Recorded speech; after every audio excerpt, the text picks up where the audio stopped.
आनन्दमयी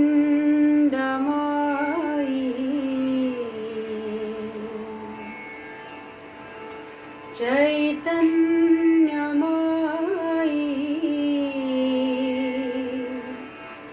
सत्यमयी परमे सत्यमयी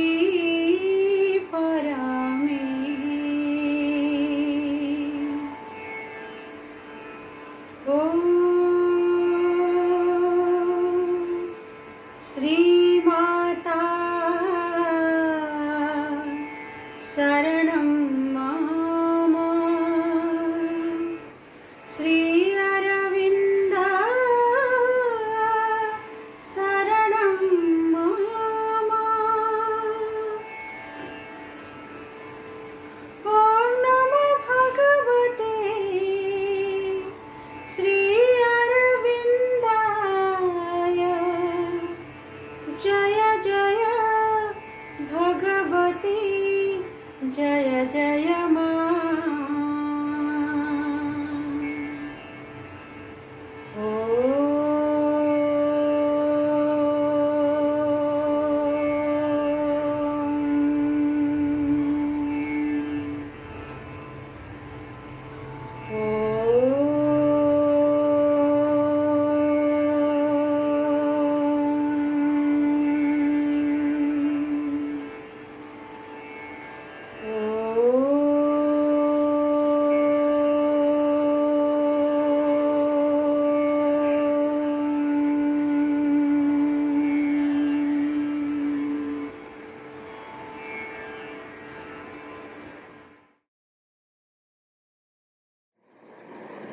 ओम श्रीमाता शरणं मम श्री अरविंदश्च शरणं मम।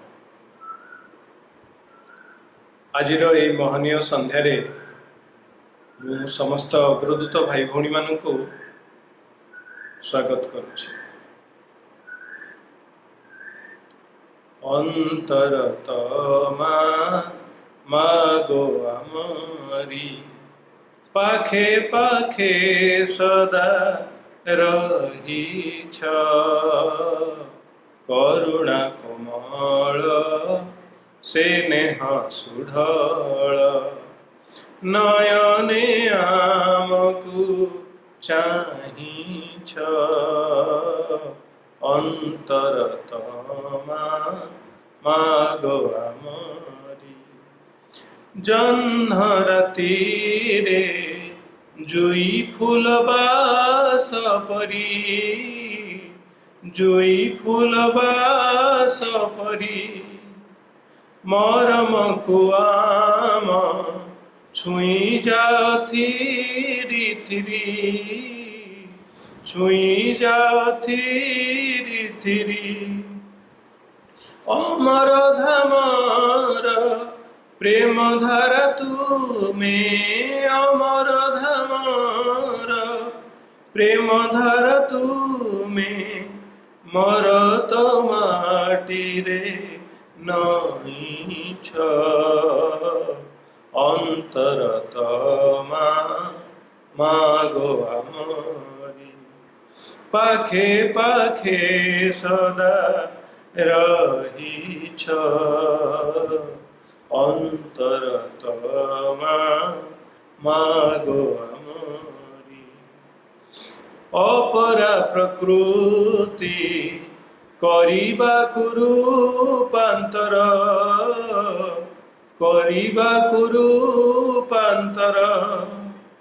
देवाकु मानवे दिव्य जीवन बर दिव्य जीवन बर अवतार घेनी जगत जननी अवतार घेनी जगत जननी केते जे जातना सहीछ अंतरतमा मागो आमरी पाखे पाखे सदा रहीछ ଅନ୍ତରତମା ମାଗୋ ଆମରି।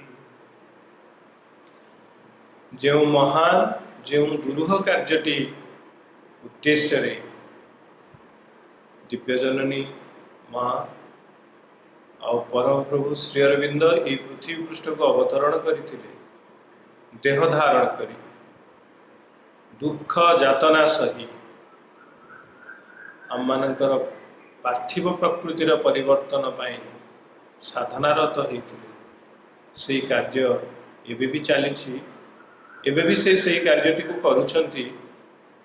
ଆଉ ଆମେମାନେ ଅଗ୍ରଦୂତ ମାନେ ତାଙ୍କରି ସନ୍ତାନ, ତାଙ୍କରି ନିର୍ଣ୍ଣିତ ସତ୍ତା। ତେବେ କର୍ମରେ ଆମେ ଯେଉଁ ଉଦ୍ଦେଶ୍ୟ ରଖିବା ତାହା ହେବ ତାଙ୍କରି ସିଦ୍ଧି ସକାଶେ, ତାଙ୍କରି ଉଦ୍ଦେଶ୍ୟରେ ଏବଂ ତାଙ୍କରି କର୍ମର ସହାୟକ ହେବ, ତାଙ୍କ ଲକ୍ଷ୍ୟର ସହାୟକ ହେବ। ତେବେ ଆମମାନେ ସମସ୍ତେ ବିଭିନ୍ନ କାର୍ଯ୍ୟରେ ନିୟୋଜିତ। ଜୀବନ ପଥରେ ଅନେକ ଝଡ଼ଝଞ୍ଜା ଦେଇ ଗତି କଲାବେଳେ କର୍ମ ସମୂହ ଆମକୁ ବ୍ୟସ୍ତ ରଖନ୍ତି। ତେବେ ସେ ଭିତରେ ଆମେ ଯଦି ମନେ ରଖୁ ଯେ ଆମେ କେବଳ ଭଗବତ ସିଦ୍ଧି ଉଦ୍ଦେଶ୍ୟରେ ହିଁ ଆମେ କର୍ମ କରିବା, ତେବେ ଆମକୁ କୌଣସି କଷ୍ଟ ବୋଧ ହେବ ନାହିଁ। ଆମେ ଯାହା ବି କରିବା ତାହା କରିବା ଭଗବତ ସେବା ଉଦ୍ଦେଶ୍ୟରେ, ବାସନା ଏବଂ ଆତ୍ମସର୍ବସ୍ୱ ଅହଙ୍କାରରୁ ମୁକ୍ତ ରହିବା। ତେବେ ଯାଇ କର୍ମ ହେବ ଯଜ୍ଞ ବା ଯୋଗ।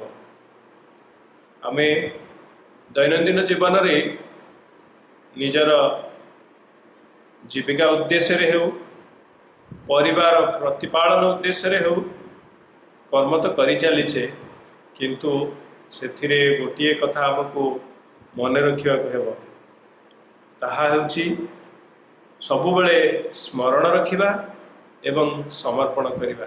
କ'ଣ ସ୍ମରଣ ରଖିବା? ଆମେ ସ୍ମରଣ ରଖିବା ଆମେ ଯେଉଁ କର୍ମ କରୁଛୁ ତାହା ଭଗବତ ସିଦ୍ଧି ଉଦ୍ଦେଶ୍ୟରେ, ଏବଂ ସେହି ଭଗବାନଙ୍କ ନିକଟରେ ଯେତେବେଳେ ନିଜକୁ ସମର୍ପଣ କରି କାର୍ଯ୍ୟ କରିବା, ସେତେବେଳେ କର୍ମଜନିତ କଷ୍ଟ ତଥା ତାର ଫଳାଫଳ ଜନିତ ଦୁଃଖ ବା ଆନନ୍ଦ ତାହା ଆମକୁ ପ୍ରଭାବିତ କରିପାରିବ ନାହିଁ। ଆମେ ସବୁ ସମୟରେ କର୍ମକୁ ଭଗବାନଙ୍କ ନିକଟରେ, ମାଙ୍କ ନିକଟରେ ସମର୍ପଣ କରି ଆଗକୁ ଯିବା। ଆମ କର୍ମର ଉଦ୍ଦେଶ୍ୟ ହେବ ସେହି ପରମ ପ୍ରଭୁଙ୍କର ଉଦ୍ଦେଶ୍ୟ, ଯାହା ପ୍ରକୃତିର ପରିବର୍ତ୍ତନ, ଜଡ଼ ମନ ପ୍ରାଣ ମଧ୍ୟରେ ଭଗବତ ପରିପ୍ରକାଶ। ତେବେ ଏହି ବିଷୟରେ ଆମକୁ ଦିଗ୍ଦର୍ଶନ ଦେବେ ପ୍ରସାଦ ଭାଇନା, ଆମ ପ୍ରିୟ ବାବୁଲି ଭାଇ, ଯିଏ ବର୍ତ୍ତମାନ ଦିବ୍ୟଜନନୀ ଶ୍ରୀ ମା ଆଉ ଶ୍ରୀ ଅରବିନ୍ଦଙ୍କର କାର୍ଯ୍ୟକୁ ଓଡ଼ିଶାରେ ଖୁବ୍ ଦ୍ରୁତ ଗତିରେ ଆଗେଇ ନେଉଛନ୍ତି। ସେ ଆମ ଅଗ୍ରଦୂତ, ଆମ ଅଗ୍ରଦୂତମାନଙ୍କର ଅଗ୍ରଦୂତ। ମୁଁ ଏବେ ତାଙ୍କୁ ଅନୁରୋଧ କରିବି ସେ ଆଲୋଚନାକୁ ଆଗକୁ ନେବେ। ବାବୁଲି ଭାଇ।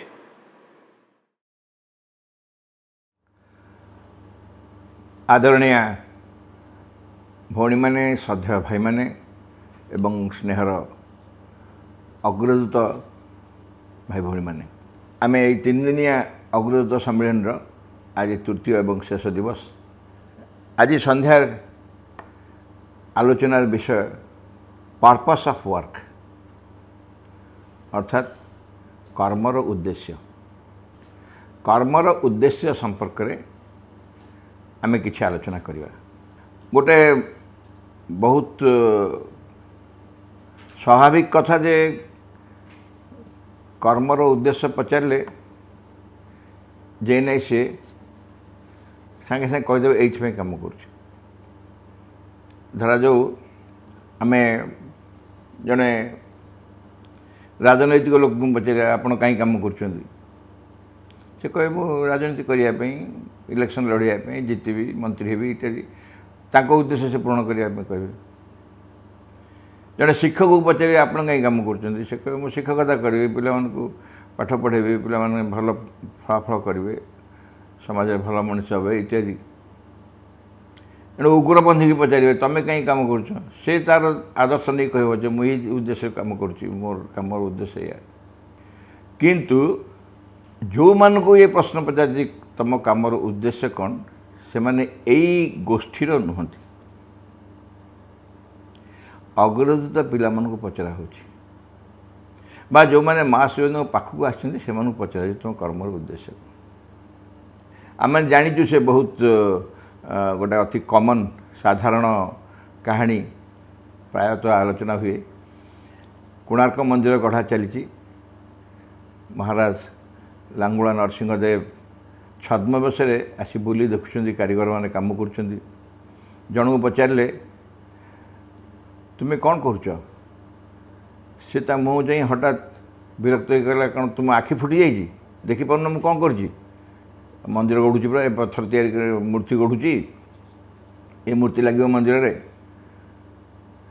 आउ जन को पचारे तुम्हें कौन कर से कहले राजा का आदेश मानिया पड़ो राजा आदेश देते मंदिर गढ़िया मंदिर गढ़ुची मंदिर कम कर तृतीय व्यक्ति को पचारे तुम्हें बाबू कौन कर से कहले मु कौन करुच्ची पेट पाटना कथा जदि ये कम करी कि अर्थ उपार्जन करी मो परिवार पोषण करी से मुझे कार्य कर चतुर्थ व्यक्ति को पचारे तुम्हें कौन कर कहला मु कौन कहीपरि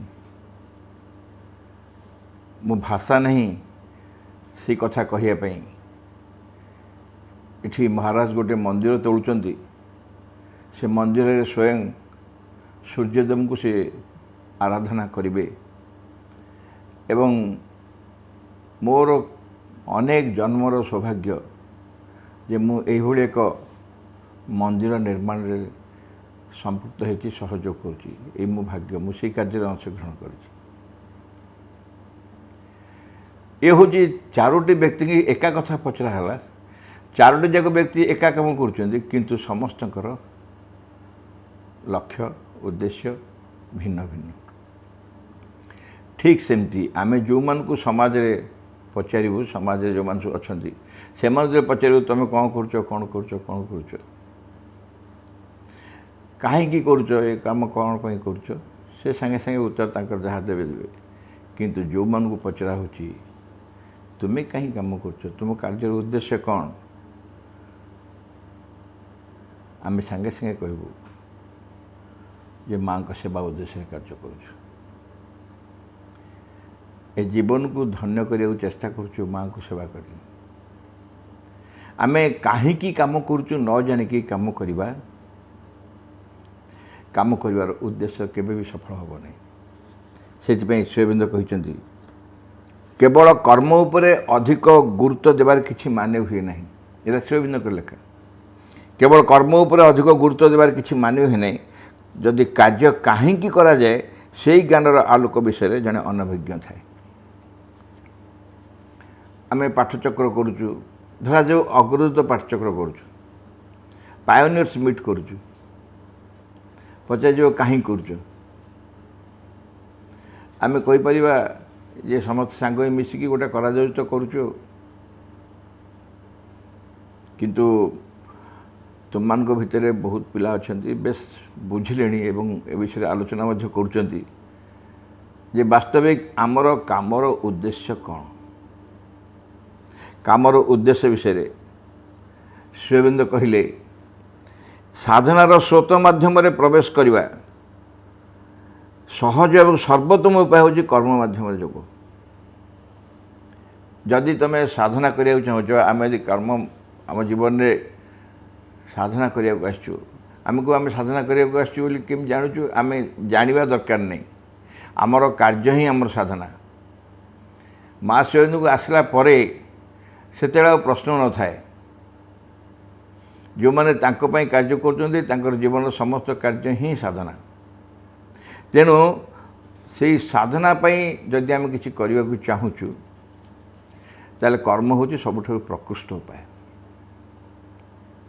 କର୍ମ ମାଧ୍ୟମରେ ହିଁ ଆମେ ଯଦି ଯୋଗ କରିପାରିବା, ଯୋଗ ସାଧନା ସବୁଠାରୁ ଉତ୍ତମ ମାର୍ଗ ହେଉଛି କର୍ମ। ଆମେ ଜାଣିଛୁ ଯେଉଁମାନେ ପଣ୍ଡିଚେରୀ ଶ୍ରୀ ଅରବିନ୍ଦ ଆଶ୍ରମରେ ବାସ କରୁଛନ୍ତି, ଆଶ୍ରମାଇଟ୍ ସବୁ, ସେମାନେ ସମସ୍ତେ କାମ କରନ୍ତି। ତାର ଆହୁରି ଗୋଟେ ବାହ୍ୟ ଉଦ୍ଦେଶ୍ୟ ଅଛି, ଅନ୍ତର ଉଦ୍ଦେଶ୍ୟ ବି ଅଛି। ବାହ୍ୟ ଉଦ୍ଦେଶ୍ୟ କ'ଣ? ଶରୀରକୁ ଆମେ କର୍ମରେ ବିନିଯୋଗ କଲେ ଶରୀର ସୁସ୍ଥ ରହିବ, ଶରୀରରେ ରକ୍ତ ସଞ୍ଚାଳନ ହେବ, ଇତ୍ୟାଦି ଅନେକ ପ୍ରକାର ଆମେ ବାହ୍ୟ ଉଦାହରଣ ବି କହିପାରିବୁ କର୍ମ କରିବାକୁ। ଅନ୍ତର ଉଦ୍ଦେଶ୍ୟ ହେଉଛି ଯେ ଆମେ କର୍ମ ମାଧ୍ୟମରେ ଆମ ଶରୀରକୁ ରୂପାନ୍ତର କରିପାରିବୁ। ଆମ ଶରୀର ରୂପାନ୍ତର ହେବ ନା।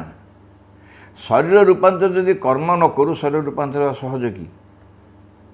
ଏ ଯୁଗରେ ସବୁଠାରୁ ବଡ଼ ଲକ୍ଷ୍ୟ ହେଉଛି ଶରୀର ରୂପାନ୍ତର, ଯେଉଁଟାକି ସବୁଠାରୁ କଷ୍ଟକର କଥା ବୋଲି ଶ୍ରୀ ଅରବିନ୍ଦ କହିଲେ, ଇଭିନ୍ ଦି ବଡି ସାଲ୍ ରିମେମ୍ବର ଗଡ୍। ଇଭିନ୍ ଦି ବଡି ସାଲ୍ ରିମେମ୍ବର ଗଡ୍। ଅର୍ଥାତ୍ ଶରୀର ଯେ ଏତେ ଜଡ଼, ଏତେ ସ୍ଥୂଳ, ସିଏ ମଧ୍ୟ ଭଗବାନଙ୍କୁ ସ୍ମରଣ କରିବ। ଇଏ ହେଉଛି ଏଇ ଶରୀରର ଭବିଷ୍ୟତ। ଯଦି ଶରୀରର ଭବିଷ୍ୟତ ଭଗବାନଙ୍କୁ ସ୍ମରଣ କରିବା, ଏବଂ ସେଥିପାଇଁ କର୍ମ ହେଉଛି ଏକଦମ ଏସେନ୍ସିଆଲ, ଏକଦମ ଆବଶ୍ୟକ। କିନ୍ତୁ କର୍ମ ପାଇଁ ସବୁଠାରୁ ବଡ଼ ଆବଶ୍ୟକତା କ'ଣ? ମା କହିଲେ ଯଥାର୍ଥ ମନୋଭାବ ନେଇ କର୍ମ କରିବା ହିଁ ଧ୍ୟାନ। ସବୁକିଛି ନିର୍ଭର କରେ ତୁମେ କେଉଁ ମନୋଭାବ ନେଇ କର୍ମ କରୁଛ। ଦ ରାଇଟ୍ ଆଟିଚ୍ୟୁଡ୍। ଆମେ ତ କର୍ମ ବହୁତ କରିପାରିବା। ଆମେ ତ ବହୁତ ଜଣ ଅଛନ୍ତି, ଆମେ ତାଙ୍କୁ ଗୋଟେ ୱାର୍କହଲିକ୍ ବୋଲି କହୁ।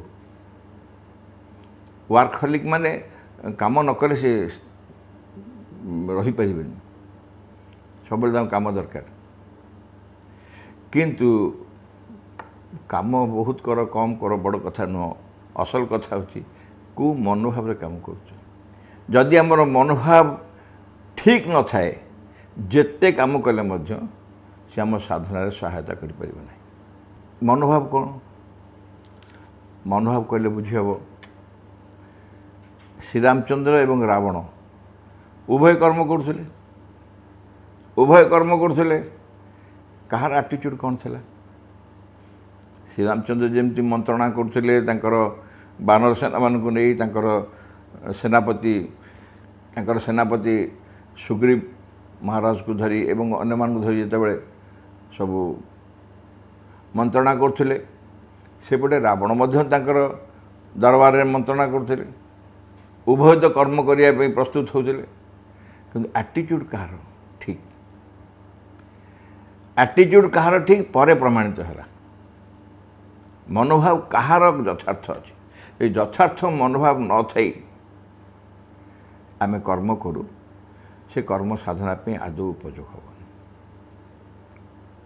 ପୁଣି ଶ୍ରୀ ଅରବିନ୍ଦ କହୁଛନ୍ତି ଆମର ଗୋଟେ ଅନ୍ତରରେ ଅନୁଭୂତି ଅଛି, ଆଉ ଗୋଟେ ବାହ୍ୟର ଅଗ୍ରଗତି ଅଛି।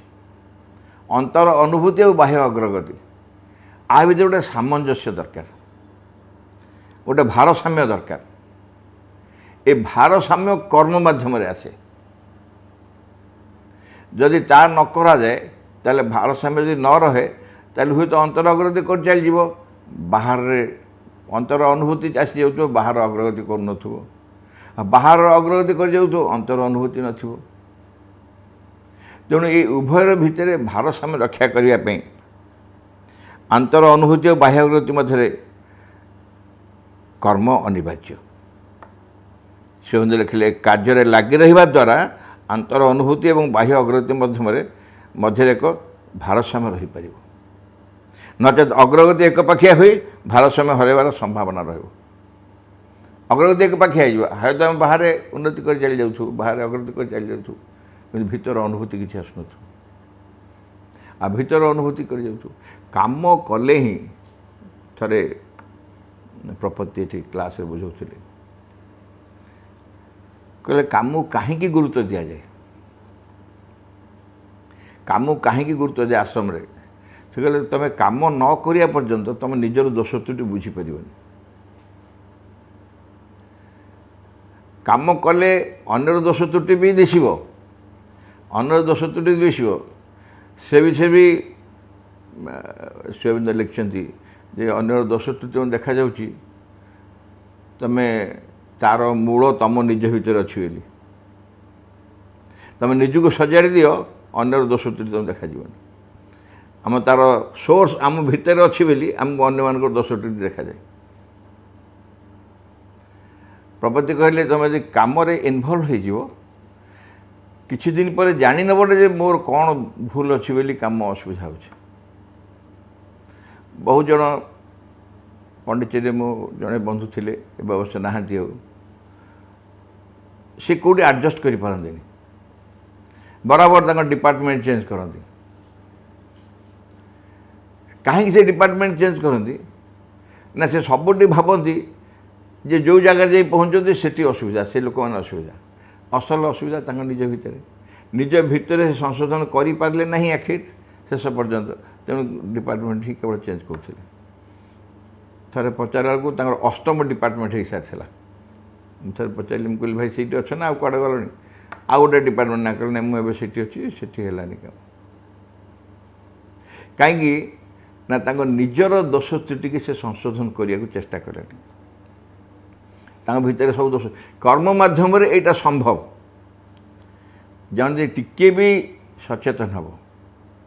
ପ୍ରଭୁ ଲେଖିଲେ, ଶ୍ରୀମାଙ୍କ ଉପରେ ଯଥାର୍ଥ ଏକାଗ୍ରତା ରଖି ଯଦି ତୁମେ ତାଙ୍କରି ସକାଶେ କର୍ମ କର, ତେବେ ତା ଧ୍ୟାନ ଓ ଆନ୍ତର ଅନୁଭୂତିର ସାଧନାର ସମକକ୍ଷ ହୋଇପାରିବ।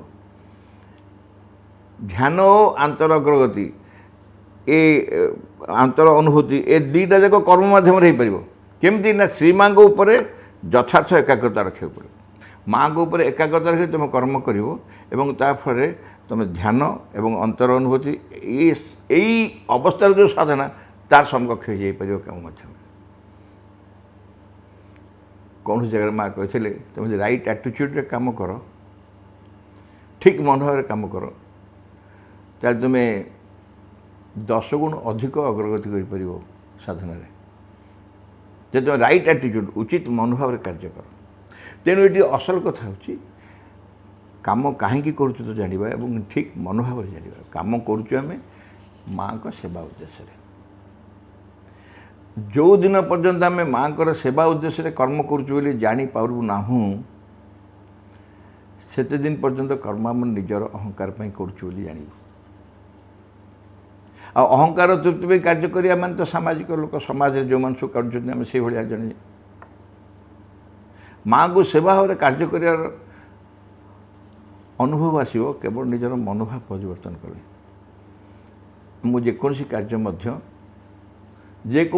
ମଧ୍ୟ ମାଆଙ୍କ ଉଦ୍ଦେଶ୍ୟରେ ଏବଂ ମାଆଙ୍କୁ ସମର୍ପଣ କରି ଉଚିତ ମନୋଭାବରେ କରିହେବ। ସେ କାର୍ଯ୍ୟରେ ସେଥିପାଇଁ ବଡ଼ କାମ କି ଛୋଟ କାମ କିଛି ନାହିଁ। ସେଥିପାଇଁ କାର୍ଯ୍ୟରେ ବଡ଼ କାମ କି ଛୋଟ କାମ କିଛି ବି ନାହିଁ। ନାରାୟଣ ପ୍ରସାଦ ବୋଲି ଆଶ୍ରମର ଜଣେ ବିଶିଷ୍ଟ ସାଧୁ ଥିଲେ। ଶ୍ରୀଅରବିନ୍ଦ ଆଶ୍ରମ ଜୀବନ ବୋଲି ଭଲ ବହିଟେ ଲେଖିଛନ୍ତି, ମୋଟା ବହି। ସେ ବହିର ଭିତରେ ସେ କେବଳ ଉଦାହରଣ ସବୁ ଦେଇଛନ୍ତି ବିଭିନ୍ନ ସାଧକମାନଙ୍କର। ନାମ ଉଲ୍ଲେଖ ନ କରି ସେ ବାବାଜୀମାନଙ୍କର ଉଦାହରଣ ଦେଇଛନ୍ତି। ଆମେ ଜାଣୁ ବାବାଜୀ ମହାରାଜ ଅଯୋଧ୍ୟାରେ ଅନେକ ଦିନ ସାଧନା କରିସାରିଲା ପରେ, ସିଦ୍ଧ ପ୍ରାପ୍ତ ହେଲା ପରେ, ପୁରାତନ ଯୁଗରେ ପୁରାତନ ସିଦ୍ଧି ସମସ୍ତ ପ୍ରାପ୍ତ ହେଲା ପରେ ପଣ୍ଡିଚେରୀ ଚାଲି ଆସିଲେ ଏବଂ ତାଙ୍କ ବହିରେ ଯାହା ବର୍ଣ୍ଣନା ଅଛି, ସେ ଗୋଟେ ପୁଷ୍ପ ପ୍ରସାଦ ପାଇଲେ ମାଆଙ୍କର ଏବଂ ପୁଷ୍ପ ପ୍ରସାଦକୁ ଯେତେବେଳେ ସ୍ପର୍ଶ କଲେ, ଖାଲି ଧରିଲେ ତାଙ୍କ ଭିତରେ ଗୋଟେ ଶିହରଣ ଆସିଗଲା। ଯାହାଙ୍କର ପୁଷ୍ପ ପ୍ରସାଦରେ ମୋ ଭିତରେ ଶିହରଣ ଆସିଯାଉଛି, ତାଙ୍କୁ ଦର୍ଶନ କରିବା, ତାଙ୍କ ପାଖକୁ ଗଲେ ମୋର କ'ଣ ନ ହେବ। ଏବଂ ତାପରେ ସେ ଆଶ୍ରମ ଆସିଲେ ଏବଂ ଆଶ୍ରମ ଆସିଲା ପରେ ତାଙ୍କୁ କାମ ଦିଆହେଲା ଡାଇନିଂ ହଲ୍ରେ ବାସନ ମାଜିବା। ଏଇଟା ମୁଁ ନାରାୟଣ ପ୍ରସାଦଙ୍କ ବହିରୁ କୋଟ୍ କରି କହୁଛି। ଯେତେବେଳେ ବାସନ ମାଜିବା ଦାୟିତ୍ୱ ଦିଆହେଲା, ବାସନ ମାଜିଲେ ଖୁସିରେ। କୌଣସି କାରଣରୁ ସେ ଥରେ ଓଡ଼ିଶା ଆସିଥିଲେ ଏବଂ ତାଙ୍କ ଅଞ୍ଚଳରେ ବା ତାଙ୍କ ଗାଁ ପାଖରେ ଗୋଟେ କୌଣସି କଲେଜର ପିଲାମାନେ ତାଙ୍କୁ ଡାକିଥିଲେ ଗୋଟେ ମିଟିଂରେ। ସେ ମିଟିଂରେ କେହି ଜଣେ ଆଗରୁ ଆଶ୍ରମ ଆସି ମହାରାଜଜୀଙ୍କୁ ଦେଖିଥିଲେ ବାସନ ମାଜୁଥିବା ଅବସ୍ଥାରେ। ସେ ପ୍ରଶ୍ନ କଲେ ସେଠି ମିଟିଂରେ ଯେ ଆପଣ ତ ଏତେ ବଡ଼ ଜଣେ ସାଧୁ, ଆପଣ ବାସନ କେମିତି ମାଜୁଛନ୍ତି? ବାବାଜୀ ଉତ୍ତର ଦେଲେ ଯେ ତାହା ମୋ ପାଇଁ ପୂଜା, ତାହା ମୋ ପାଇଁ ପୂଜା। ମାଆଙ୍କୁ ମୁଁ ସେଇ ବାସନ ମଜା ମାଧ୍ୟମରେ ହିଁ ପୂଜା କରୁଛି। ଏ ଆଟିଚ୍ୟୁଡ଼କୁ କଳ୍ପନା କର, ଚିନ୍ତା କର। ଏଇ ଆଟିଚ୍ୟୁଡ଼କୁ ଆମକୁ ଏକଦମ ସହଜରେ କହିବ ଯେ ବାସନ ମାଜଟା ସବୁଠୁ ଛୋଟ କାମ, ବାସନ ମାଜଟା ସବୁଠୁ ଛୋଟ କାମ ବୋଲି ଖୁବ୍ ସହଜରେ କହିଦିଅ। କିନ୍ତୁ ସେ ବାସନ ମଜା ହେଉଛି ମାଆଙ୍କ ପାଇଁ ପୂଜା, ଆରାଧନା। ଆକୁ କୁହାଯାଏ ମନୋଭାବ। କେଉଁ ମନୋଭାବରେ ସେ କାର୍ଯ୍ୟ କରୁଛନ୍ତି। ସେଥିପାଇଁ ବ୍ୟକ୍ତି ଯେତେବେଳେ ଅସଲ ମନୋଭାବରେ କାର୍ଯ୍ୟ କରିବାର ଭିତରେ ଗୋଟେ ପ୍ରେରଣା ପାଇବ, ଉତ୍ସାହ ପାଇବ, ତାହେଲେ ତାର ସମସ୍ତ କର୍ମ ଯାହା ବି କାମ କରିବ ସେ କର୍ମ ମଧ୍ୟ ତା ନିଜ ସାଧନାରେ ଉନ୍ନତି ମାର୍ଗରେ ସାହାଯ୍ୟ କରିବ ଏବଂ ମାଆଙ୍କ ସେବା ହେବ। ମନେ ରଖିବା ଭାଇ ଭଉଣୀମାନେ, ମାଆଙ୍କ ସେବା, ଆମ କାର୍ଯ୍ୟ ହେଉଛି ମାଆଙ୍କ ସେବା। ପ୍ରପତି ମହାଶୟ ସେ ଜଣେ ଅଧ୍ୟାପକ ଥିଲେ। ବାବାଜୀ ତ ହୁଏତ ସାଧୁ ଥିଲେ, ସାଧୁରୁ ଯାଇଥିଲେ। ପ୍ରପତି ମହାଶୟ ଜଣେ ଅଧ୍ୟାପକ ଥିଲେ। ଅଧ୍ୟାପକ ଗଲା ପରେ ତାଙ୍କୁ ବି କ୍ଷୀର ଆଉଟା କାମ ଦିଆଗଲା, ଡାଇନିଂରେ କ୍ଷୀର ଆଉଟିଆ କାମ ଦିଆଗଲା। ଏବଂ ନବଜ୍ୟୋତି ଯେତେବେଳେ ନୂଆ ନୂଆ ତିଆରି ହେଲା, ମୁଁ ନିଜେ ବ୍ୟକ୍ତିଗତ ଭାବରେ ତାଙ୍କୁ ଦେଖିନି, ମାନେ ସେଇ ସମୟରେ ଦେଖିନି ମାନେ ସେଇ ସମୟରେ ଯାହା ବର୍ଣ୍ଣନା ମୁଁ କରୁଛି। କିନ୍ତୁ ଯେଉଁମାନେ ତାଙ୍କୁ ସେ ସମୟରେ ଦେଖିଛନ୍ତି ସେମାନେ କହନ୍ତି, ମୁଁ ତାଙ୍କଠୁ ଶୁଣିଛି ଯେ ସିମେଣ୍ଟ ଅଖାକୁ ମୁଣ୍ଡରେ ବୋହିକି ସେ ଛାତ ଉପରକୁ ନେଉଥିଲେ। କଳ୍ପନା କଲେ ଜଣେ ଅଧ୍ୟାପକ ମୁଁ ଯୋଡ଼ୁଛି ଏଇ ଉଦ୍ଦେଶ୍ୟ ଯେ ଆମ ଭିତରେ କଳ୍ପନା କରିବାକୁ ସହଜ ହେବ ଭାବିବା ପାଇଁ। ନଚେତ୍ ଅଧ୍ୟାପକ ସେଠି କ'ଣ, ତାଙ୍କ ପାଇଁ ତ ସେଠି ଅଧ୍ୟାପକ ନାହାନ୍ତି, କିଛି ବିଶେଷ କିଛି ନୁହଁ ନା। ଆଶ୍ରମ ପାଇଁ ସମସ୍ତେ ସମାନ, ଅଧ୍ୟାପକ। କିନ୍ତୁ ସିଏ କେଉଁ ମନୋଭାବରେ କାର୍ଯ୍ୟ କରୁଥିଲେ ବୋଲି ସିମେଣ୍ଟ ଅଖାକୁ ନିଜେ ମୁଣ୍ଡରେ ନେଇ ଛାତ ଉପରେ ରଖୁଥିଲେ। କ'ଣ ପାଇଁ ନା ଆଶ୍ରମକୁ ଲୋକମାନେ ଆସିବେ ଦର୍ଶନ ସମୟରେ, ରହିବା ପାଇଁ ଜାଗା ନାହିଁ, ଯେଉଁଠି ରହିବେ ସେଠି ସବୁ ସିମେଣ୍ଟ ଥୁଆ ହେଇଛି, ଆଉ କେହି ମିଳୁନାହାନ୍ତି। ତେଣୁ ସେ ନିଜେ ସିମେଣ୍ଟ ଅଖାକୁ ମୁଣ୍ଡରେ ବୋହିକିନି ଉପରେ ଥୋଉଛନ୍ତି, ଲୋକମାନଙ୍କ ପାଇଁ ଜାଗା କରାଯିବ ରହିବା ପାଇଁ। ଲୋକମାନଙ୍କ ପାଇଁ ଜାଗା କରାଯିବ ରହିବା ପାଇଁ, ୟାକୁ ବୁଝି ହେଉଛି ଏବଂ ପରିଷ୍କାର ପରିଚ୍ଛନ୍ନ କରି ରଖିଦେଇ ହେବ। କିନ୍ତୁ ଏତିକି ବୁଝି ହେଉନି ଯେ ଜଣେ ବ୍ୟକ୍ତି ନିଜ ମୁଣ୍ଡରେ ସିମେଣ୍ଟ ଅଖା ନେଇ ଛାତ ଉପରେ ରଖିବେ କେଉଁ ଉଦ୍ଦେଶ୍ୟରେ? କେବଳ ମାଆଙ୍କୁ ସେବା କରିବା ଉଦ୍ଦେଶ୍ୟରେ। ଯେଉଁଦିନ ତାଙ୍କ ଭିତରେ ସେ ମନୋଭାବ ଆସିଯାଇଥିବ, ଯେକୌଣସି କାର୍ଯ୍ୟକୁ ସେ ଭ୍ରୂକ୍ଷେପ କରୁନଥିବେ, କାହିଁକିନା ସିଏ ମାଆଙ୍କୁ ସେବା ଭାବରେ କାର୍ଯ୍ୟ କରୁଥିବେ। ଭାଇ ଭଉଣୀମାନେ, ଆମେ ସବୁ ଯେଉଁମାନେ ସରକାରୀ ଚାକିରି କରନ୍ତି, ତାଙ୍କ ସରକାରୀ ଚାକିରି କୁହାଯାଏ ଗଭର୍ଣ୍ଣମେଣ୍ଟ ସର୍ଭିସ୍। ଏବଂ ଆମେ ତାକୁ ସରକାରୀ ଚାକିରି ଓଡ଼ିଆରେ କହୁ, ଇଂରେଜୀରେ ଗଭର୍ଣ୍ଣମେଣ୍ଟ ସର୍ଭିସ୍। ଆଉ ତାକୁ ବି ସେବା ବୋଲି କୁହାଯାଏ, କାରଣ ଯେତେବେଳେ ସେ ଅବସର ନିଅନ୍ତି ସେତେବେଳେ ବାହାରିବ ସେବା ନିବୃତ୍ତ ହେଲେ, ଅର୍ଥାତ୍ ସେବାରୁ ବାହାରିଲେ, ଆଉ ସେବା କରିବେନି। ସେ ସରକାରଙ୍କ ସେବା ନିବୃତ୍ତ ହୋଇଗଲେ। ସେ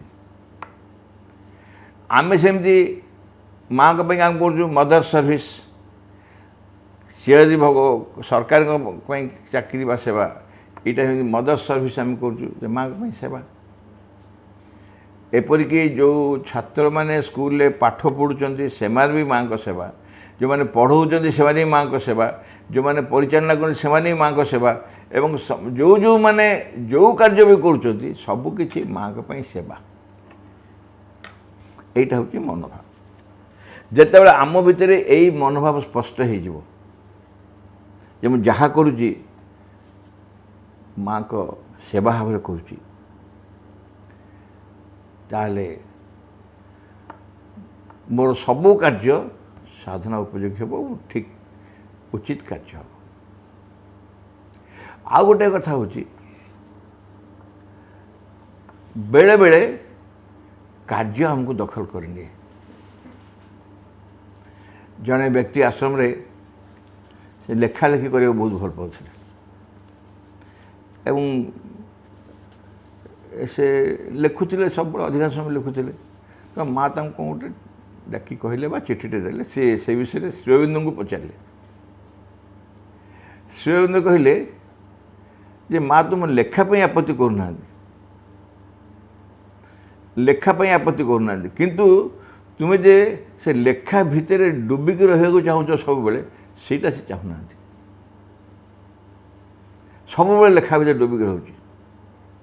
ତାପରେ କହିଲେ ତୁମେ କର୍ମକୁ ଅଧିକାର କର, କର୍ମ ତୁମକୁ ଅଧିକାର ନ କରୁ। ଚମତ୍କାର କଥା ଗୋଟେ। ତୁମେ କର୍ମକୁ ଅଧିକାର କର, ଅର୍ଥାତ୍ ତୁମେ କର୍ମକୁ ନିଜ ନିୟନ୍ତ୍ରଣ ରଖି କର୍ମ କର ମାଆଙ୍କ ସେବା ଉଦ୍ଦେଶ୍ୟରେ। କର୍ମ ଯେମିତି ତୁମକୁ ନିୟନ୍ତ୍ରଣ ନ ରଖୁ, ତାହେଲେ ସେଇଟା କେବେ ସେବା ହେବନି। ତା କର୍ମ ତ ତୁମେ କର୍ମ ଉଦ୍ଦେଶ୍ୟ କରୁଛ। ଏଇ ହେଉଛି ଗୁରୁତ୍ୱପୂର୍ଣ୍ଣ କଥା। ଆଉ ଗୋଟେ କଥା ହେଉଛି, ମା କହିଲେ ଯେ ତୁମେ ବେଶୀ ଗୁଡ଼େ କହିବନି। କାମ କରୁଛି କରୁଛି କରୁଛି, ଏତେ କାମ ସେତେ କାମ, ଏଗୁଡ଼ା କହିବନି ଜମା। କରିବା କଥା କର। ମୋର ଜଣେ ଅଫିସର ଥିଲେ, ତାଙ୍କ ପାଖକୁ ମୁଁ ଯେତେବେଳେ ଯାଏ, କାମ ଫାଇଲ୍ ଯାଏ, ମୁଁ ଯାଏ, ମୋତେ ଡାକନ୍ତି, ମୁଁ ଯାଇ ବସେ। ଫାଇଲ୍ ଥୁଆ ହେଇଥିବ ତାଙ୍କ ଟେବୁଲ୍ ଉପରେ, ଫାଇଲ୍ ଗଦା ହେଇଥିବ, କିଛି କରୁନଥିବେ। ଏତେ କାମ ଦେଉଛନ୍ତି, ଏତେ ଫାଇଲ୍ ଦେଉଛନ୍ତି, କେତେବେଳେ ମଣିଷ କରିବ? ଦିନରେ 3 ଥର ମୋତେ ଡାକିବେ, ତୃତୀୟ ଥର ଗଲା ପରେ ମଧ୍ୟ ସେ ଫାଇଲ୍ କିଛି ଦେଖିନଥିବେ, ସେମିତି ଥୁଆ ହେଇଥିବ, କିଛି କାମ କରୁନଥିବେ। ମୁଁ ଥରେ କହିଲି, ସାର୍ ଆଉ ଯାହା କରୁନ, ମୋ ଫାଇଲ୍ଟା କାଢ଼ି କରିଦିଅନ୍ତୁ, ମୁଁ ନେଇଯିବି। ହଁ ବସ ତମ କାମଟା ଆଗ ଛାଡ଼ିଦେବା। ବହୁତ ଜଣଙ୍କର ଗୋଟେ ନେଚର ଥାଏ, ଯେଉଁ କାମ କରନ୍ତି କାମ ଉପରେ କହିବାକୁ ଭଲ ପାଆନ୍ତି ବେଶୀ, କିନ୍ତୁ କାମ ଉପରେ କହିବାର କିଛି ଅର୍ଥ ରହେନି। ନିଜକୁ କରିବାକୁ ପଡ଼ିବ, ନିଜକୁ କରିବାକୁ ପଡ଼ିବ ଏବଂ ନିଜେ କଲେ ହିଁ ତୁମେ କାମର ଅସଲ ମନୋଭାବ ରଖିପାରିବ। କାମ କର ମନୋଭାବରେ, ସେଇ ମନୋଭାବରେ କାମ କର। ଆଉ ଗୋଟେ କଥା ହେଉଛି, କାମରେ ଆମର ତ୍ରୁଟି ବିଚ୍ୟୁତି ହୁଏ। ଯେଉଁମାନେ ସାଧାରଣ ଭାବରେ କର୍ମ କରୁଛନ୍ତି, ମାଆଙ୍କ ସେବା ଭାବରେ ନୁହଁ, ଯେଉଁମାନେ କାମ କରୁଛନ୍ତି, ସେମାନଙ୍କ ପାଇଁ ତ୍ରୁଟି ବିଚ୍ୟୁତିର ସମାଧାନ ତାଙ୍କ ହାତରେ ସାଙ୍ଗେ ସାଙ୍ଗେ। କିନ୍ତୁ ଯେଉଁମାନେ ମାଆଙ୍କୁ ସେବା ଭାବରେ କାମ କରିବେ, ସେମାନଙ୍କ ତ୍ରୁଟି ସଂଶୋଧନ କିପରି ହେବ? ପ୍ରଭୁ ଶ୍ରୀ ଅରବିନ୍ଦ କହିଛନ୍ତି, ଚେତନା ଯେତେ ଅଧିକ ବିସ୍ତାରିତ ହେବ, କର୍ମ ସେତେ ତ୍ରୁଟି ଶୂନ୍ୟ ହେବ। ଆମ କାମରେ ତ୍ରୁଟିକୁ ସଂଶୋଧନ କରିବା ପାଇଁ ଆଉ ଅନ୍ୟ ଫର୍ମୁଲା କିଛି ନାହିଁ। ଚେତନା ବିସ୍ତାରିତ ହେବା ଅର୍ଥ ହେଉଛି ତୁମେ ସଚେତନ ହେଇ ଯେତେ ଅଧିକ କାର୍ଯ୍ୟ କରିବ। ସଚେତନ ମାନେ ଯୁକ୍ତ ହେଇ, ଚେତନା ସହିତ ଯୁକ୍ତ ହେଇ, ଆହୁରି ସହଜ କହିଲେ ହେବ, ମାଆଙ୍କ ସହିତ ଯୁକ୍ତ ହେଇ, ମାଆଙ୍କୁ ସ୍ମରଣ କରି, ଯେତେ ଅଧିକ ମାଆଙ୍କୁ ସ୍ମରଣ କରି, ମାଆଙ୍କ ପାଖରେ ନିବେଦିତ ହେଇ, ମାଆଙ୍କୁ ସେବା ଭାବରେ ଯେତେ କାର୍ଯ୍ୟ କରିବ, କାର୍ଯ୍ୟ ସେତେ ତ୍ରୁଟି ଶୂନ୍ୟ ହେବ। ସେଥିପାଇଁ ସେ ଚେତନା ଯେତେ ବିସ୍ତାରିତ ହେବ, କର୍ମ ସେତେ ତ୍ରୁଟି ଶୂନ୍ୟ ହେବ। ଆମେ ଆମର ଯେତେ ଆଧ୍ୟାତ୍ମିକ ସଂଗଠନ ସବୁ ଅଛି, ଆମେ ତ ଆମର ସବୁ ଅନୁଷ୍ଠାନ ଆଧ୍ୟାତ୍ମିକ ଅନୁଷ୍ଠାନ ଏବଂ ସବୁ ଅନୁଷ୍ଠାନରେ କାର୍ଯ୍ୟ କଲାବେଳେ ବହୁତ ତ୍ରୁଟି ହେଉଛି।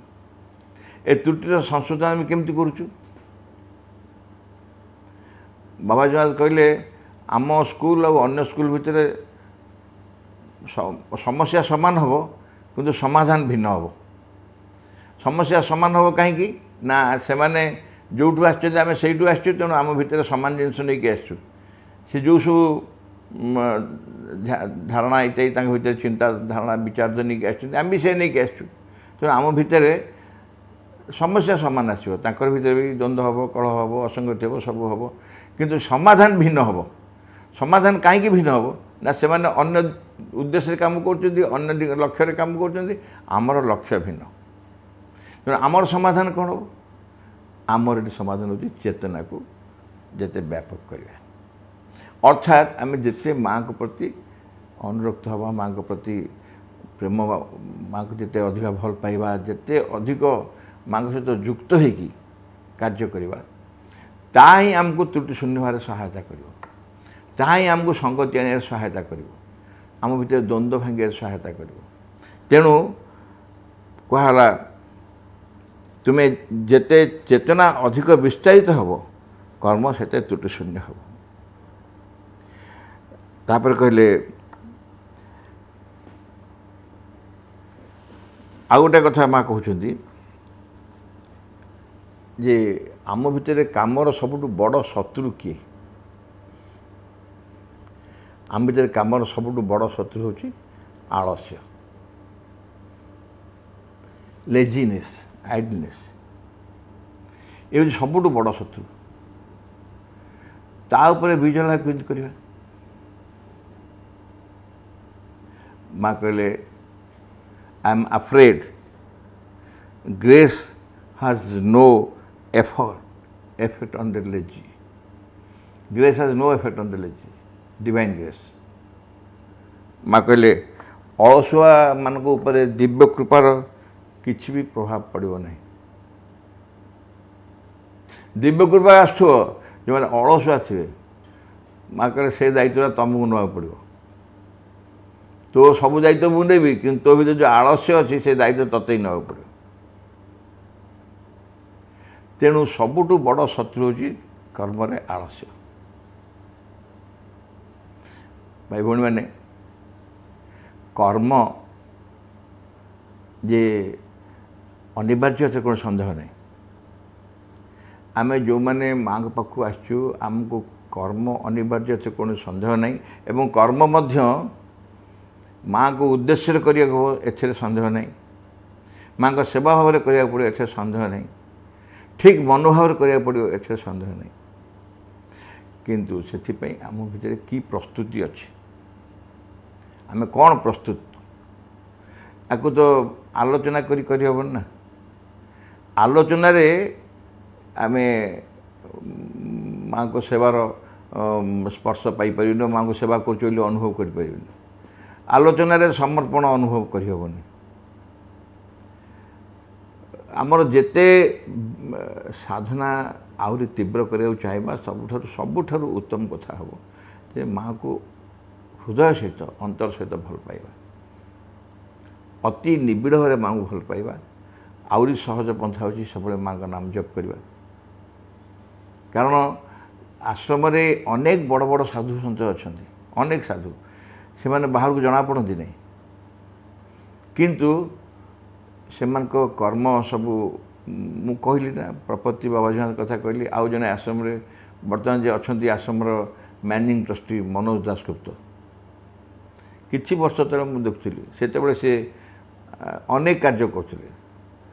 ଫିଜିକାଲ ଏଜୁକେସନ୍ର କ୍ୟାପ୍ଟେନ୍ ଥିଲେ, ବ୍ୟାଣ୍ଡ ମାଷ୍ଟର ଥିଲେ, ତାପରେ ମ୍ୟାଥମେଟିକ୍ସର ସବୁଠୁ ବଡ଼ ମାନେ ସବୁ ମୁଖ୍ୟ ଥିଲେ, ମ୍ୟାଥମେଟିକ୍ସ ପଢ଼ାଇବା ପାଇଁ ଥିଲେ ତାଙ୍କ ସ୍କୁଲ କଲେଜରେ, ଏବଂ ଖରାବେଳେ ଆସିକି ଘଣ୍ଟାଟେ ଝାଡ଼ୁ ମାରନ୍ତି।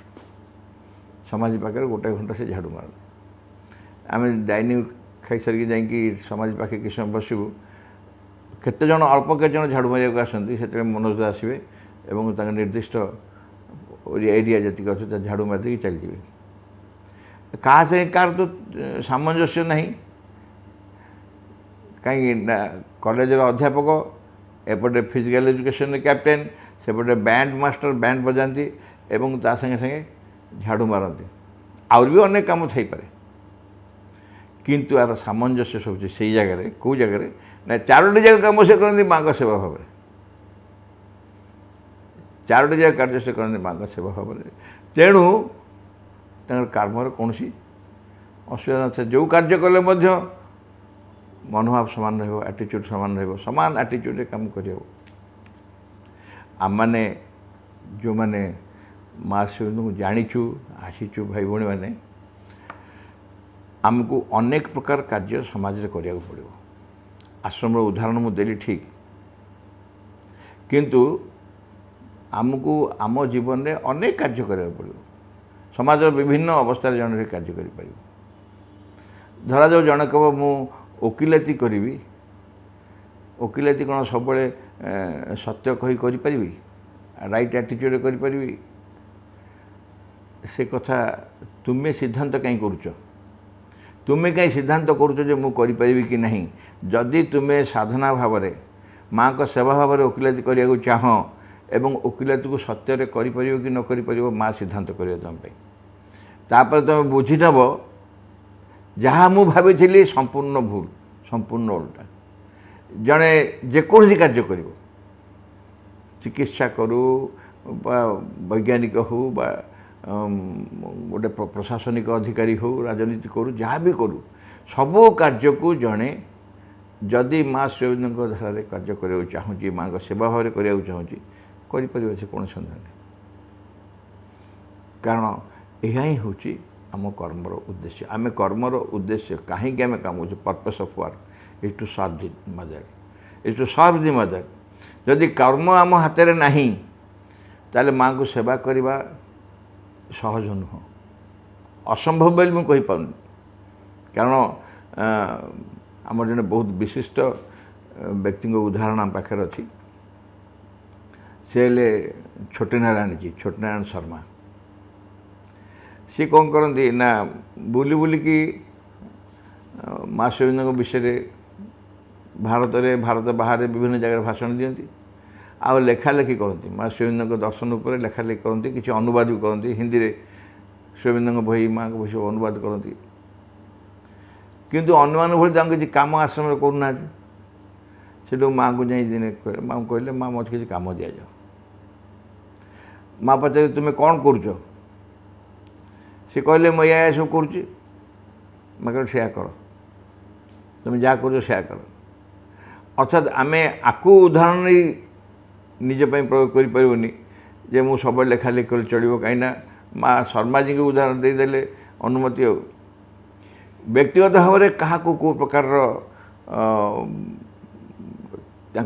चेतनार अग्रगति साधना माँ अनुमति दिखती से अलग कथा किंतु स्वाभाविक भाव में कह जाए जे कर्म न कले कर्म भितर प्रवेश न कले साधना संभव नुहे बहुत सहज नुहे से कर्म आम अनिवार्य एवं से श्रीअरविंद आश्रम जो मैंने भी अच्छा जो मैंने भी अच्छा समस्ते अनेक आग्रही कर्म एवं कर्म तांको जिते अधिक कर्म करा दि जाए से खुशी होती कम अधिक कर कारण सेवा कर अधिक सुजोग मिले तो आम भी मुझे देखी जो मैंने टे अधिक आंतरिक निष्ठापर अधिक अनिष्ठापर से माने काम बहुत खुशी होती काम कर बहुत खुशी होती तार कारण हूँ ये कामर खुशीटा काम ठारू से पाती नहीं ये काम कर जो खुशी से होती से खुशीटा सतसतिका काम न पाई से माँ को कृपा पाती माँ पर जो कृपा माँ को कृपा थाए से पाती से आनंद से कहुए जे जदि माँ को सेवा भाव में किसी तुम करने चाहो हूँ कर्म best service to the mother is work तेणु आमर काम कर उद्देश्य उचित मनोभाव एवं समर्पण माध्यम समस्त कर्म को माँ को सेवा भाव में करवा उचित मनोभाव समर्पण माध्यम समस्त कार्य को आंतरिक भाव में माँ को सेवा भाव में करवा ये हूँ आम कर्मर लक्ष्य उद्देश्य।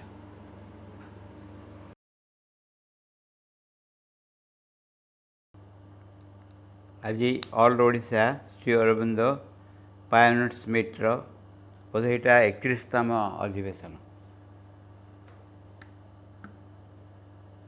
ए वर्ष बहुत गुरुत्व रही कारण ए वर्ष श्रीअरविंदर 150तम जन्मोत्सव पालन करा जिवो एवं से समग्र ओडिशा प्रस्तुत होन्य जगह भारतर अलग विषय कारण गोटे कथा अच्छी जे जानिला परे जड़े जदि सचेतन न हुए सी अपराध हो जाए अन्यमाने जानन्तिनि भारतर अन्यान्य अंचल श्री माँ श्रीअरविंदଙ୍କ विषय जो महान कार्य जो महान भविष्य अच्छी ता विषय जानन्तिनि तेणु दायित्व ना जो मैंने जानी से दायित्व रही ओडिशा सचेतन तेणु एक दायित्व रही ये दायित्व विषय कहुई जे एभली घटव जिते माँ को प्रत्येक प्रश्न कराला श्रीअरविंद शतवार्षिक विषय 1972 मसीहा पूर्व माँ गोटे उत्तर देते विभिन्न भाव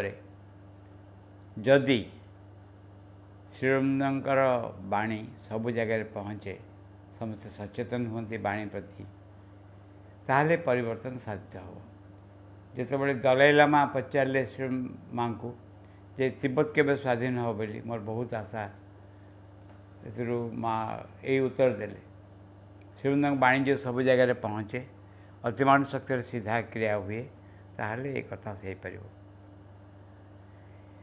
एथिरे जो माने अंशग्रहण करेंगे ये जो महान काम जदि पृथ्वीर किसी परिवर्तन आशा करा जाए परिवर्तन ये कहले गोटे बहुत विराट कहानी यहाँ से कहानी हूँ जे पृथ्वीर जो अवस्था रही से अवस्था परिवर्तित हम आमे जो ड्रामा देखुचु पृथ्वी से ड्रामार ट्राजेडीटा सरी सरी जाऊँगी night is darkest before dawn tragedy Sarala बेल को बहुत बहुत दुखदायक हो बहुत कठिन हो समय या परवर्ती अवस्था हो आमने एक महान जुगर प्रारंभ में पहुँचू बहुत बड़ा अवस्थार प्रारंभ में पहुँचू ये जो घटना ये जो change over of the government जो गवर्नमेंट आगुरी चलूला गोटे प्रिंसिपल द्वारा तत्व द्वारा से परिवर्तित आउ एक तत्व द्वारा परिचालित हम मझी पीरियडटा हूँ प्रकृतिर असुविधा जो मैंने निजक पायोनियर बोली भावुंट को मैंने पायोनियर एथिरे पायोनियर होती से माने जो मैंने बहुत काम करती से माने नुहति जो मैंने कार्यर कौन कह छाया देखते से माने भी नुहति ए काम जदि बुझा पायोनियर शब्दर अर्थ बुझे हम कामटा हूँ पर्पज फॉर वेरी वर्क हूँ गोटे चेंज ओवर गोटे अज्ञान ज्ञान को जीवा असुतमा सद्गमय असत्य सत्य को जीवा तमसमा ज्योतिर्गमय नित्यांत कार्यहीनतार तामसिकतार परम एक्टिविटी भीतर प्रवेश करवा सबुठ बढ़ा मृत्युमा अमृतंगमय मृत्यु भितर यहाँ हूँ लैंड ऑफ डेथ पृथ्वी हूँ कौन लैंड ऑफ डेथ ए जगार ये मर्तमंडल देह भई देवता हेले भी मरई एठी जन्म है माने निश्चय मर एथुर अमृतत्व को जीवा ये कम बड़ चेंज ओवर नुहे ये कार्य जो माने अग्रगामी हेबे ये काम करने माँ श्रीअरविंद आसुच्चंती से होचंती आमर गुरु माने से होचंती आम सेनापति गुरु सेनापति प्रभु सबू आमर एवं आमे तांको अनुसरण करचु तांको कथा शुणुचु से आमे एई कार्य आग बाहिनी रहीचु ताहले यदि कार्य या हैला श्रीमा श्रीअरविंद एई सकाशे आसुच्चंती कार्यर धारा कौन हम कार्यर प्रभाव प्रभाव is not the right word धाराटा कौन हम कौ धारे कार्य हम प्रथम कथा हूँ जो पुरातन जगत थिला टिके आखि खोलिक देखा पुरातन जगत हूँ जो माटी गोड़े तैयारी नूतन जगत से माटी गोड़े तैयारी हेनी पुरातन जगतर सेंटर हूँ केन्द्र हूँ अहं स्वार्थ हूँ पुरातन जगतर स्वार्थ जदि प्रत्येक कथार अहं स्वार्थ को बड़ बोली कह धर ताकू ही धरिकी केन्द्र करके मो जीवन संगठित हो बड़ बड़ कथा कहीपे माइक रे कि जायस नहीं बहुत बड़ बड़ कथा कहीपे प्रशंसा शुणा को आखि माने अपेक्षा करें ताली शुणा अपेक्षा करें सब ठीक बहुत लोक मैंने मत फूलमाल दे पारती पादची नमस्कार कर पारती ठीक किंतु प्रत्येकटा मूल थाए अहंग और स्वार्थ यही गोटिक आबसेंट नूतन जगत रे यही जो चेंज ओवर यही गोटे पुरातन जगत को नूतन जगत को जीवाई चेंज ओवरटा प्रथम जहाँ जो वस्तु को आम आघात करूँ आउ गोटे कथा छाड़देले चलनी ये जगत बाहर तैयारी हब नहीं बाहर हूँ तार फलाफल जगत तैयारी हब भितर निज भितर जगत तैयारी हब निज भितर जो जगत तैयारी हब ता बाहर से फलाफल हब निज भितर नूतन जगत नहीं बाहर कोबाटे आसब इनर वर्ल्ड विल कौन हम मटेरियलाइज आउटसाइड अंतर्जगत अंतर्चेतना बाहर प्रतिफलित हम गोटे भद्रमहिला आसिले झीटे माँ को प्रणाम करने प्रणाम कर चलीगले माँ कमेंट कले कहले मु देखिली तार साइकिक बिंग केते बड़ एवं से मते कहीगला जे जेतेबेले नुआ जगत सृष्टि हम नुआ जीव आसब ए साइकिक बिंग विल मटेरियलाइज जगत स्टार्ट हो निज भितर बाहर नुहे मो भितर हिंसा थी स्वार्थ थी अहंकार थी द्वेष थी मोर कुटिलता थी एवं मुझे नूतन जगत विषय भाषण देवी तार अर्थ किसी रहे नहीं मत जदि ये जगह पायोनियर होगा पायोनियर माने अग्रगामी अग्रदूत जे आगे चले से जदि श्रृगाल होकर सिंह पोशाक पिंधि ए पथरे चली पारनी हठात गोड़ भांगी तार ये हूँ असुविधा ये जगतर नूतन जगतर सबुठ बड़ असुविधा हूँ we cannot deceive the divine आम माँ को ठकी पारू ना माँ को जहाँ कहले ठकी हेनी यही है नूतन जगतर असुविधा पायोनियर से माने जो माने प्रस्तुत थे निजर अहंकार स्वार्थ को माँ का श्रीचरण पाखे बलि देवाई माँ का श्रीचरण पाखे समर्पण करने यही भाव में एक नूतन वस्तु अभ्युदय हम यही हूँ कहानी ये कहानी गोटे आउ एक दिग रही गोटे अतीत रही जो अतीत फल बर्तमान कहानी कहूँ अतीत हूँ ब्रह्मसूत्र प्रथम वाक्य कौन ब्रह्मसूत्र प्रथम वाक्य कौन अथातो ब्रह्म जिज्ञासा या परे ब्रह्म जिज्ञासा आरंभ है या परे माने कौन यहाँ ता माने गोटे गोटे चैप्टर आरंभ होया पर बोली कहूँ अधारू आरंभ होता माने ब्रह्म जिज्ञासा करने को हेले पूर्वर किसी केते कौन हो जाइए मो जीवन में बहुत घटना घटी जाइए मो जीवन में भावुली जो अर्थ जदि मो पाखक आसब मु बड़ हेबी क्षमता जदि मो पाखक आसब मु बड़ हेबी बहु व्यक्ति जदि मत सम्मान करेंगे मु बहुत बड़ हेबी मो जीवन समस्या समाधान हो नुहे यही सब भांगी भांगी करी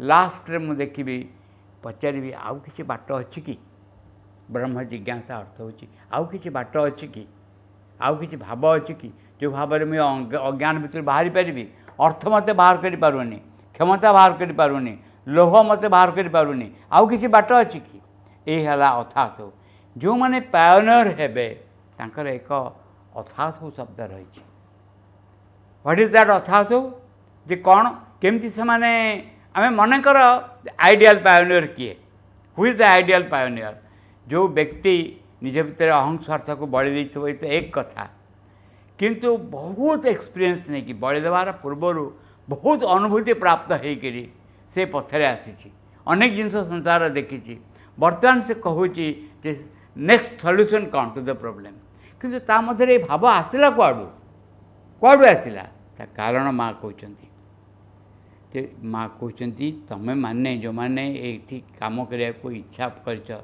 संकल्प कर मैंने आज संकल्प करना कौ जन्म केबे इच्छा करथिल जिते पृथ्वी ये महनीय परिवर्तन हम से तुम अंशग्रहण करिए बोली से सकाशे यू आर हियर तुम सब भूली जाइछ तुम सब भूली जाइछ माँ कहले मोर सब मन अच्छी तुम केबे किए संकल्प करथिला जे एठिकी कम अंशग्रहण करने से कौना कौ कारण देखे कि ये चली आस कार्य अंशग्रहण कर यहीटा पायोनियर पूरा पूरा पूरी भाव में आप्लिकेबल समस्त मो भितर माँ को काम करने इच्छा अच्छी कारण मुझे गोटे माँ को प्रार्थना करी कौ जन्म माँ तुम सांगे कम कर गोटे सुजोग मिलतानी मत तुम हाँ बोली कही ता फल ये जन्म आम एकाठी होचु एवं काम करूँ ए जन्म माया सीता बध करा ए जन्म माया देखा ए जन्म अंधकार देखा भूल बाटर नापी समस्ते प्रस्तुत अच्छा जितेबाला श्रीरामचंद्र लक्ष्मण मझे रही हनुमान लांगुड़े गड़ करी महिरावण चेष्टा कर भितर प्रवेश करने कौ बाट दे प्रवेश कर महिरावण विभिन्न लोकों रूप नहीं आसूँ सबुठारु मोस्ट आप्लिकेबल रूप हो दशरथंकर कौशल्यांकर निजे विभीषणकर रूप निजर क्लोजेस्ट हनुमान क्लोजेस्ट हेले विभीषण श्रीरामचंद्र क्लोजेस्ट हेले विभीषण जो विभीषण सकाशे युद्ध में जय लाभ कर से विभीषण को रूप धरिक विरुद्ध शक्ति आसूँ पशिक मूल सत्य को उठे नहीं चली जाऊँ मूल सत्य मूल पर्पज ऑफ वर्क को उठे नहीं चली जाऊँ उठी नहीं चलिक अलग जगह रखिदे यही बाधा सब आसो जीवन में जो मैंने पायोनियर हेबे प्रस्तुत थे टू फेस एव्री ऑब्स्टेकल दि वे बोली गोटे ये अच्छी लेखा अच्छी माँ श्रीमंदर माँकर से कहुच्छी पथ साधारण पथ नुहे बहुत कठिन पथ एथिरे जो कार्य करने को पड़ो ता हूँ सावधान होगा पड़ो देखा पड़ो अरे कौ बाट देकर आसो ये बैक्टेरियाटा कौ बाट देकर आसो यही बाट देकर आसो जदि यही बाट देके आसो कौन करा पड़ो मुहरे तुंडी बांधिया पड़ो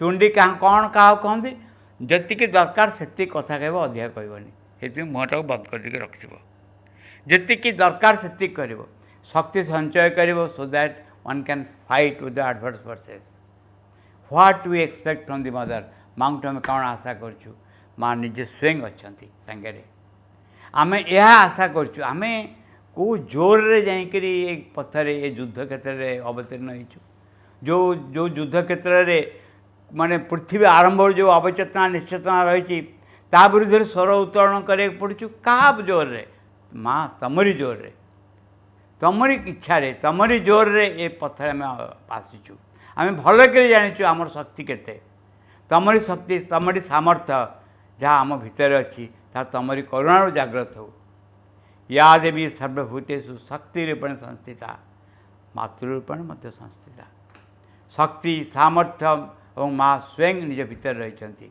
एवं परवर्ती पदक्षेप होई संघर्ष भितर दे जाऊ जाऊ भगवती निज हृदय भीतर आविर्भूत हेबे से स्वयं आविर्भूत हेबे एवं जीवन को ग्रहण करेंगे मन प्राण को संचालित करेंगे शरीर को एभली भाव में गढ़ी तोड़े जहाँ भविष्यर सकल बाधा विघ्न सम्मुखीन हो पार एवं तापर आम ठिया कहूँ प्रत्येक क्षेत्र में प्रत्येक पदक्षेप ठिया कहूँ विक्वाला दोस्मय माँ भगवती जय हो आम कहूँ एवं से जयगान भितर आम देखू माँ स्वयं आसे आविर्भूत होती यही है पायोनियर मानकर भूमिका से प्रथमे बुझा दरकार जे कौ सकाशे आम काम करूँ आम काम करूँ प्रशंसा शुणापी जदि आम भीतर कौन सी अंश प्रशंसा व्याकुलित हुए जना पड़ो ये आम शत्रु लुचिकी रही जो अंश आम भितर आउ किसी एक प्रोग्राम करुए रखुए जानू यही आम शत्रु हो रही एवं आम यही सकाशे ये अच्छु कारण पूर्वजन्म आम माँ को कहीलु माँ आम रहू बोली ये आम ये जगह आसिक रहीचु आम what we expect from the mother माँ आम सांगे रुहतु माँ प्रकृति सांगे अच्छा आमको आश्योर कर तमें धर बाकी काम मु करी तमें ठिया हुआ काम सब मु करी जे तमें ठिया तुम तुम जो बाड़ी धरची ताको गोवर्धन पर्वत तले रख एक्चुअली मु टेकुची कृष्ण एक्चुअली मु टेकुची तमें सब लाग यही विषय कहुच्छी आमको काम कर स्वाधीनता दिखाई काम करने कहुई काम माध्यम देकर माँ तक विशाल कार्य कर विशाल शक्ति अवतीर्ण कर विशाल कार्य कराऊँच जो कार्यर उद्देश्य हो जुग जुग व्यापिक पृथ्वी ऑलमोस्ट आरंभ जो तामसिक जड़ता अच्छी तापर विजय हे यही मृत्युपुरी कौन हम अमरपुरी परिणत हे सत्य में भी जयते अच्छी सत्य में जयते हे ये हूँ पायोनियर मान लक्ष्य किंतु आम से प्रस्तुत कि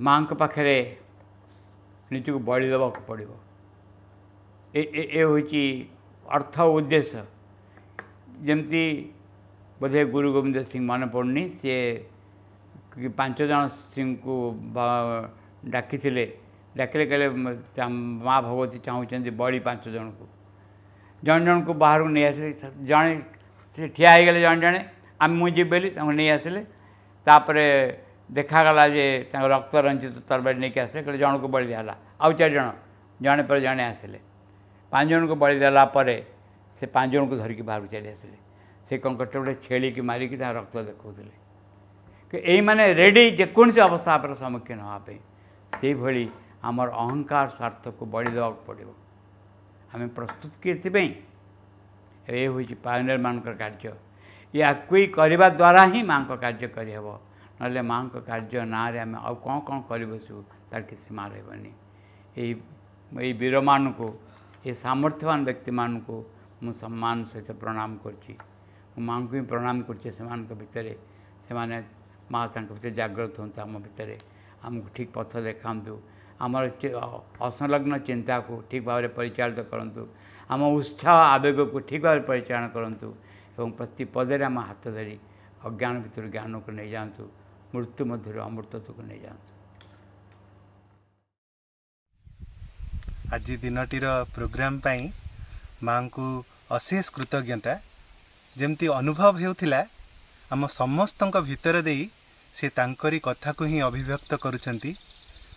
अशेष अशेष कृतज्ञता प्रभु एवं माँ को पाखरे प्रोग्राम आरंभ रे सुंदर आवृत्ति पाई नमिता अपा को अशेष कृतज्ञता एवं बाबुली भाई जेपरी आज सरल भाव में द पर्पस ऑफ वर्क ये विषय एते सुंदर भाव में आमको कहले तांकटू शुणिला बेले जमती अनुभव होता है आमे समस्ते पुणी से गोटे छोट शिशुटीए हो जाइछु एवं केते केते उदाहरण माध्यम रे केते केते गप माध्यम रे एवं जीवंत घटना माध्यम रे भाई आमको जेपरी कहले जे आमर प्रकृत कर्म पछरे कि मनोभाव हवा दरकार एक जीवंत प्रेरणा थिला ताहा एवं भाई को मध्य अशेष अशेष आंतरिक कृतज्ञता एवं सर्वशेष रे मामू जेपरी समस्त 3 दिन सेशन को नहीं जो कनक्लूड कले ताहाकु तो कनक्लूड बेली कहबी नहीं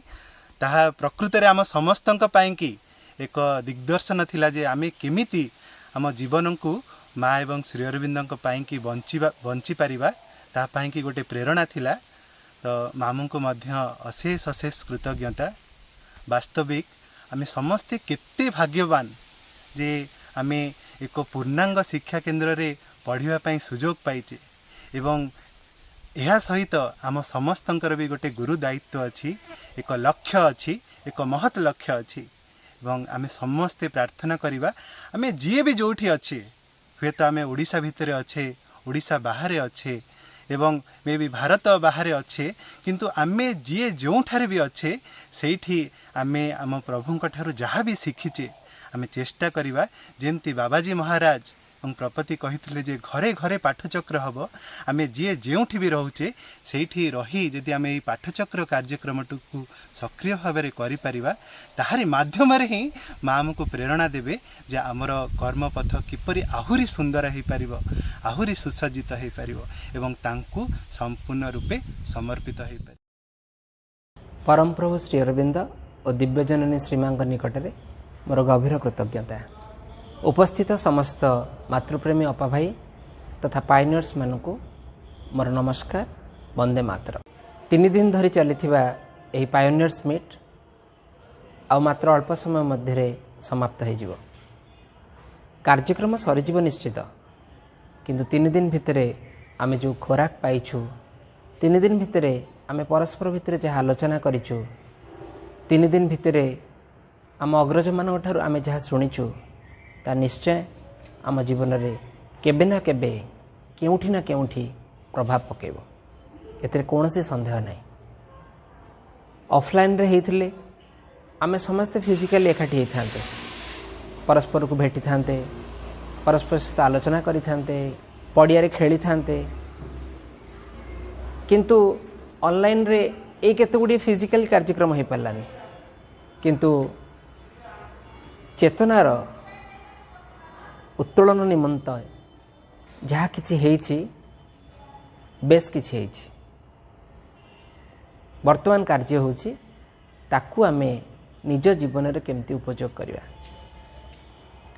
समस्त पायोनियर भाई भौणी माने आमे आज कौन पाई एठी अछु माँ आम ठारू कौन इच्छा करती आम कर्मर उद्देश्य कौन एते विफिटिंग सब्जेक्ट सबू आमे समस्ते आपको बुझी सारी आम जीवन रे विशेषकर आम मान जीवन रे आपको व्यवहार करने निहाती आवश्यक। माँ का एक बाणी रे माँ कहते जे जेतेबेले जड़े निज भितर थिबा दिव्य उपस्थिति संपर्क में सचेतन हो पारुछि सेतेबेले से जनक निज समग्र सत्तार गतिविधि रे यथेष्ट परिवर्तन लक्ष्य करि परिबो। से तार मानसिक प्राणिक और दैहिक क्रियाकलाप उपरे असाधारण नियंत्रण आनी परिबो। बाह्य उपाय रे जहाँ आमे निजको शक्तिशाली करूचु बा नियंत्रण आणुचु ता अपेक्षा आमे अधिक नियंत्रण युक्त हो पारिबा अनंत गुण रे शक्तिशाली आ तेजोदीप्त हो पारिबा जदि आम भितर थिबा दिव्य उपस्थिति विषय रे आमे जानि परिबा तांको उपस्थिति को अनुभव करि परिबा तांको बाहर को प्रकाश करि परिबा।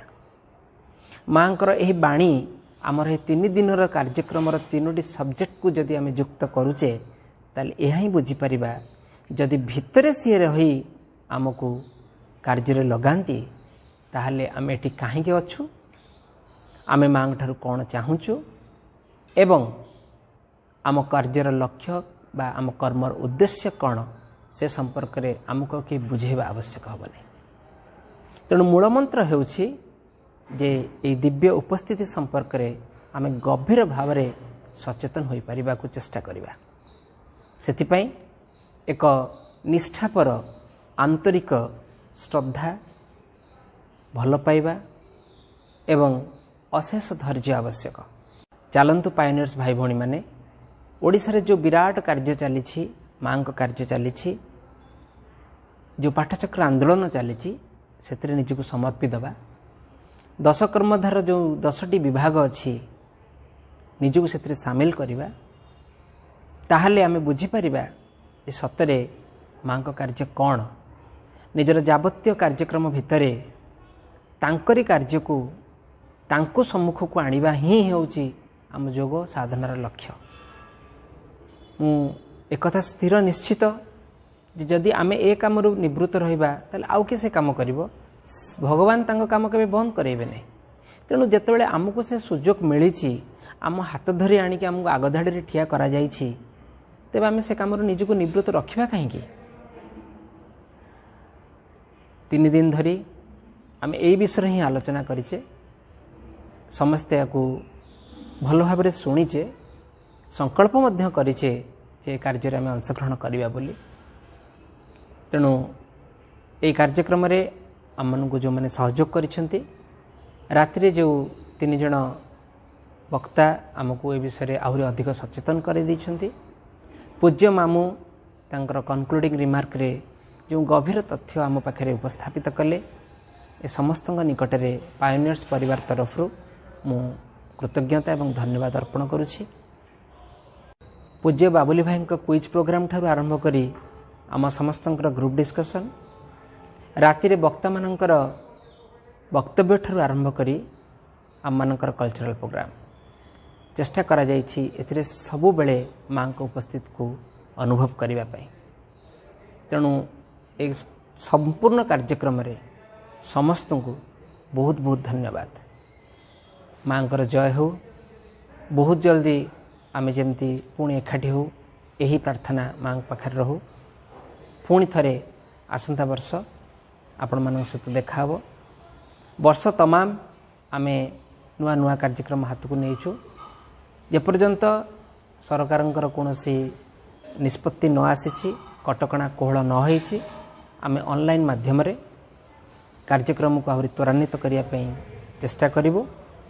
माँ का निकट में एतिक प्रार्थना माँ आम निकट में उपस्थित रहंतु एवं सर्वोपरि एवं सर्वशेष रे आम भितर सेतिकी शक्ति सामर्थ्य दियंतु जेमती आमे तांकु निज हृदय रे धारण करी रखि पारिबो।